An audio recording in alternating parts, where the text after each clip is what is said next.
What's up guys, it's me, Jeremy. When it comes to solo queue, especially games that go into the late game being fairly close, Baron becomes a huge part of them. The gold helps a lot, and the buff is worth quite a lot, as the raw stats are usually valued around 10,000 gold or so for those 4 minutes. Even though the raw stats themselves may be a little bit more, a lot of the stats are useless to some champions, so we value it at around 10,000. Games can be decided based on which team is better at Baron dancing. The first and most important thing to realize about Baron is that it's a throw magnet. A majority of throws that happen do so involving Baron in some way.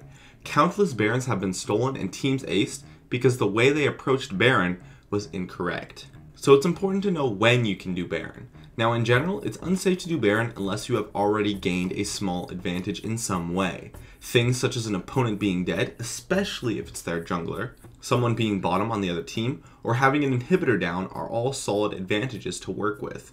Also, you do really want to have your lanes pushing out when doing Baron, as it may make your opponents leave to go clear those lanes.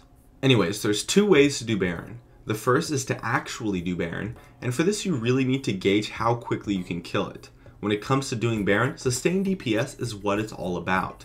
Any champion with an AD build will do massive damage to Baron. And if you have 2 or more AD champions on the team, you can do Baron quite quickly, so take that into account when deciding to do Baron or not. In addition, if you are going to do Baron, it's a good idea to have one of your players distract the opposing team by pushing a lane and trying to keep some players in that lane from the opposing side. Now the second is to bait a team fight.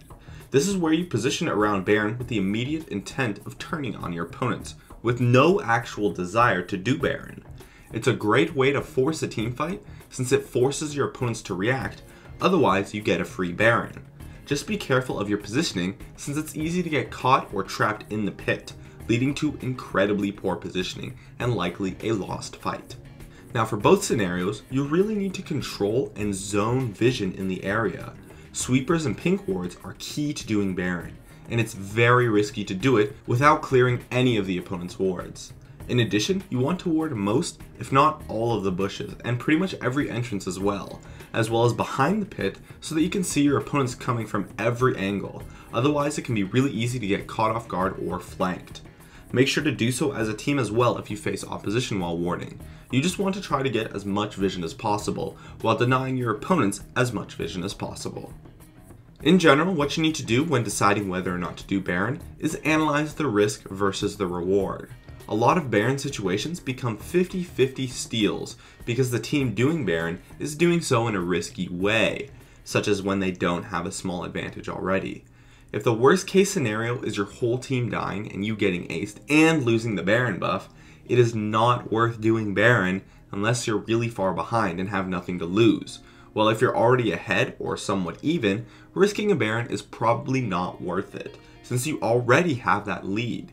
In general, Baron is a high risk but only medium reward tactic, so it will often not be worth it unless you have a way to lower the risk significantly, such as killing an enemy or having a small advantage, something like that.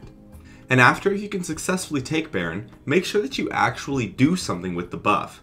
Sieging especially is great to do with Baron buff, so try to push down some towers or other objectives.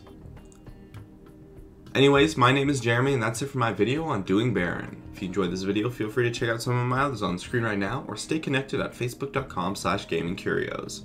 I'd love it if you could support me with a like, and make sure to subscribe for some more awesome content in the future if you enjoyed this video. As always, thank you so much for watching, and I'll see you guys next time.